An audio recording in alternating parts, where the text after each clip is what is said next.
Let's start with, I guess, painting the big picture. Alberta's role in the whole constitutional debate. Sort of historically, how would you describe it in those years leading up to 81? Well, Alberta had been concerned about the Constitution. I'll go back to 71 when there was the Victoria Agreement, which was entered into then by the Social Credit government under Premier Strong. When Lougheed came to office in 71, that he strongly opposed that amending formula because it was based on a regional concept. And he maintained strongly that Canada is comprised of provinces, not regions. And therefore, he disassociated himself from that Victoria amending formula right from that outset. Okay? So that's an important point to recognize. Where had the Socreds had that been? Had they just not thought that through, or was that a well-established position there? I can't really speak for that particular era, but I do know that Lougheed, when he came in, was very firm that Alberta is an equal partner in Confederation. And that is the position that was maintained throughout the whole negotiation process and included in the Alberta amending formula, which was eventually adopted in 1981 at the conference, exactly 30 years ago. Mm-hmm. So from 71 forward, as we go through Victoria Conference and the various attempts to get something on the rails, what were Alberta's concerns, let's say? Well, there are a couple of things. In 1976, Alberta had a long debate in the legislature on a resolution in which they affirmed that in no way should any government accept any derogation of the rights of the provinces without their consent. And there was a particular concern about protecting the natural resource ownership, management, and control, which, of course, as every Albertan knows, is really the reason that we have a provincial government with revenues which flow from our natural resources, which provide Albertans with a range of services. And while it's not always a reliable source, it's a very important element. And that was a key issue in terms of Alberta's relationship under the Lougheed government in particular. I wanted to ask you about that the fact that we just gone through the NEP, was that sort of an elephant in the room in Ottawa when we came to the Constitution? No question. And I recall very well, just as it turns out, on the 2nd of October when the Prime Minister on television announced unilaterally that his intent was to bring the Constitution home without the consent of the provinces. I happened to be in a meeting as Minister of Advanced Education with all the boards of governors and of the universities in Alberta, in Red Deer. We watched the Prime Minister and his announcement on television with my staff. I threw away the speech that I had intended to give and spoke to all the board governors members. And believe me, I received a standing ovation for my denunciation, if you will, of what the Prime Minister had proposed to do. And a lot of that feeling was this is another attempt on the part of the federal government, similar to the National Energy Program and the agony that we've gone through as a result of that policy. So it was a pretty contentious issue. Did, when the 4 days began in Ottawa, was there a sense that this was going to be futile because of all that history? Well, of course, the Premier, Lougheed, had been instrumental in forming what was called the Group of 8 provinces. And so there was a sense that with the support of those other provinces, aside from Ontario and New Brunswick, that united front would help to really bring about a negotiation, because Alberta was not opposed to bringing the Constitution fully within the control of Canadians. And we knew that the British really didn't want to keep it. And they were anxious, I think, in the British Parliament to see an end to their responsibility. That's another element I could perhaps touch on. But in any event, the one thing I think I do want to emphasize is that in formulating the Alberta position on Constitution, it was done after intensive discussion, not only in the cabinet, in the full caucus, and then in the legislature, with debates. Going back to 76, a unanimous resolution of the Assembly, and other resolutions that then took place as we moved along to the negotiating table. And the party was fully debated the issue as well. As a matter of fact, exactly the weekend before this conference started in November of 1981, the party policy conference had been held here in Edmonton and fully debated over 2 days the constitutional negotiating position that the Premier was taking to Ottawa, and with full support. Now, as it turned out, I wasn't part of the original delegation, and I had gone back to my apartment here in Edmonton following the conclusion of that conference on Sunday. Phone rang, and Premier Lougheed said, "You come down and be part of the delegation in Ottawa." So that's how I ended up in Ottawa for the balance of the discussions. I wasn't the minister. I was Minister of Advanced Education. Dick Johnson was the Minister of Federal and Intergovernmental Affairs at the time.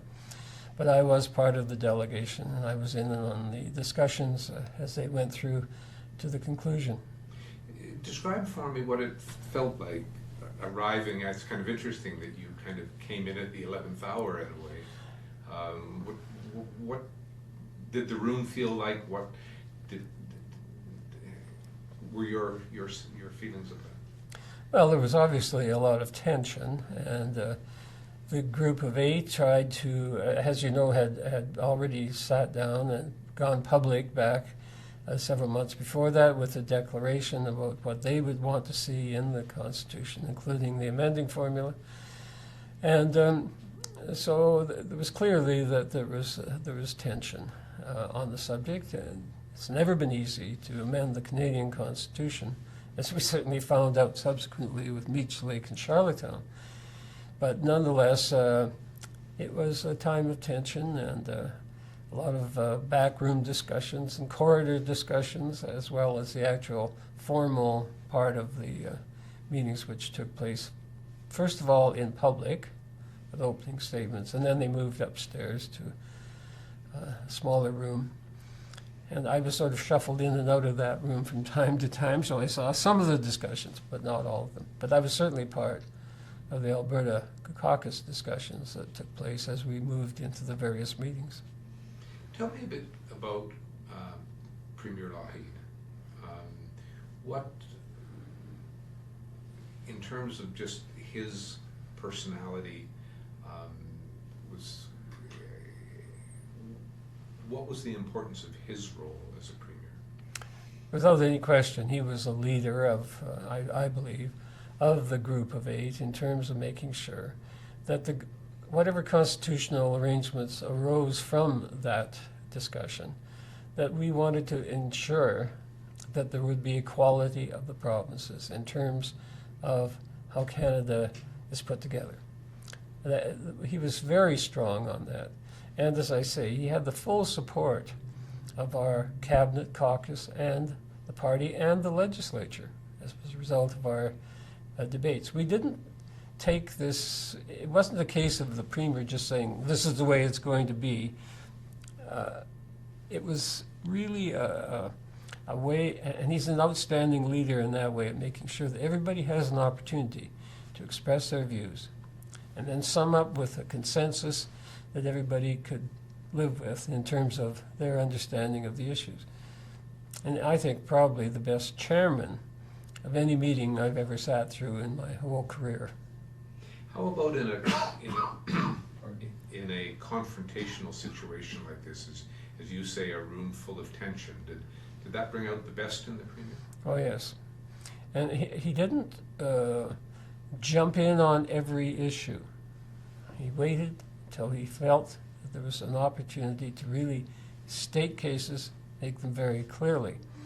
Clearly, he and the Prime Minister had different views of the nature of Canada. The Prime Minister, I think it's fair to say, was a centralist. And his views, the Prime Minister's views, were colored in large measure by the Quebec experience. Having gone through the referendum in Quebec and having, in effect, won it over the provincial government led by Mr. Levesque, I think that the Prime Minister was determined to have a much stronger central federal government.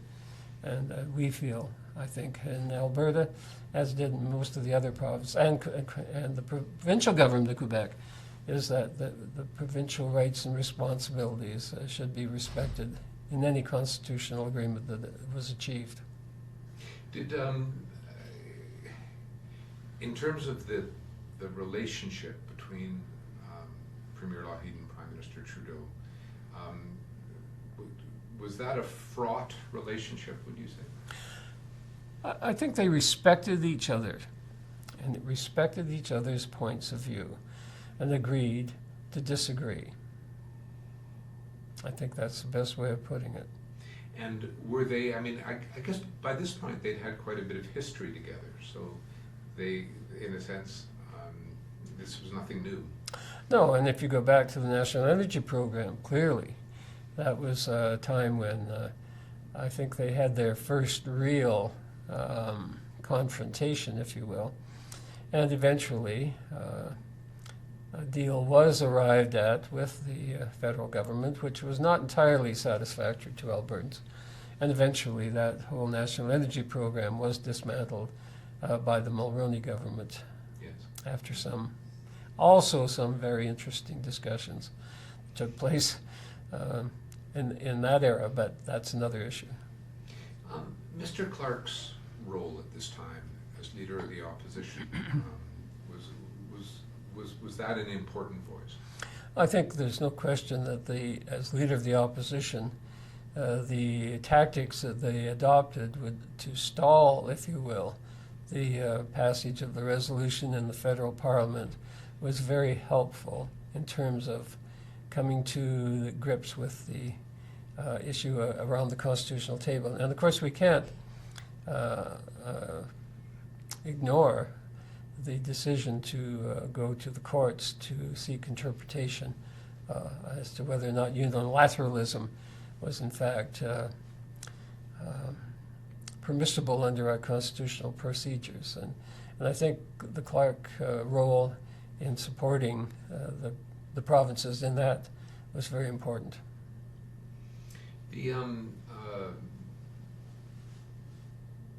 The role of the courts, not only the three decisions at the provincial level, but then the Supreme Court decision, was that quite critical in it? Oh, very, very much so. That really brought the Prime Minister back to the negotiating table. And it was a rather interesting judgment. I've read it and just reread some of the interpretations of it as I prepared for this discussion. But you know, it was a bit strange in the way it said the federal procedure was legal but not constitutional, and so that gave either side, if you will, an opportunity to say we won. But what it did do was make it clear that the British wouldn't pass things through until there was some degree of provincial responsibility. And the role of the British Parliament played in this was also a very significant one. I had an opportunity to go to London in January, and I was there the day the Kershaw report came out. And I was there as a Minister of Advanced Education on behalf of the Council of Ministers of Education for Canada, along with my colleague and former law classmate from BC, Brian Smith, to represent education issues. And the Kershaw report came down, and all of a sudden we were there for 10 days and having intensive discussions with British parliamentarians who were concerned about the request. And there's a whole story to be told about that. And so that was an interesting time indeed. Mm. Was there a real level of awareness among those parliamentarians? Very much so, and most Canadians probably wouldn't believe that, but it's true. And I think they had compiled amongst the provinces a list of 250 members of parliament who were classified as, well, in one case as Friends of Quebec, but certainly there was a real understanding of the issues.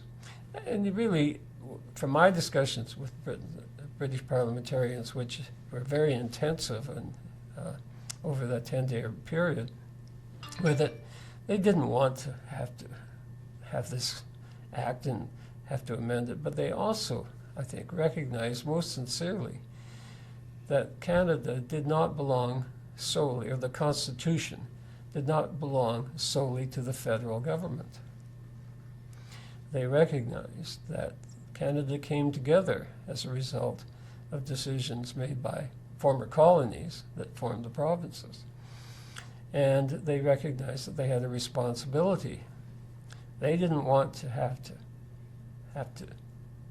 debate and defeat what was sent to them from Canada, but they were certainly intent on carrying out their responsibilities as they saw it to Canada as a federal state, not as a unitary state. That makes me think of, I guess nearly the continuing question in Canada. As you say, a confederation of former colonies with real histories of independence and a central state, how sort of a dialectic nearly. Does that in your mind, does that continue to act itself out? Is this going to be part of the nature of Canada forever? I think so. We're a federal state. We're not a unitary state. And then any federation, in my view, has to have the balancing between the central authority and the component parts of that federal state. I've always said there are two elements that are extremely important in a democracy and in a federation. One is the democratic principle that each citizen is equal. And the other is the federal principle, and that is that the components of the federal state are equal. That's one of the reasons Alberta pursued and still pursues the concept of a Triple E Senate. That is one which is elected, equal, and effective in the federal parliament. And that we believed, and strongly believed, and had it in Charlottetown, that there would be an equal Senate. Each province sending 6 members to the federal parliament as senators. Well, then that failed, of course, in Charlottetown, but that's another story. Well, I think that's a good place to Okay.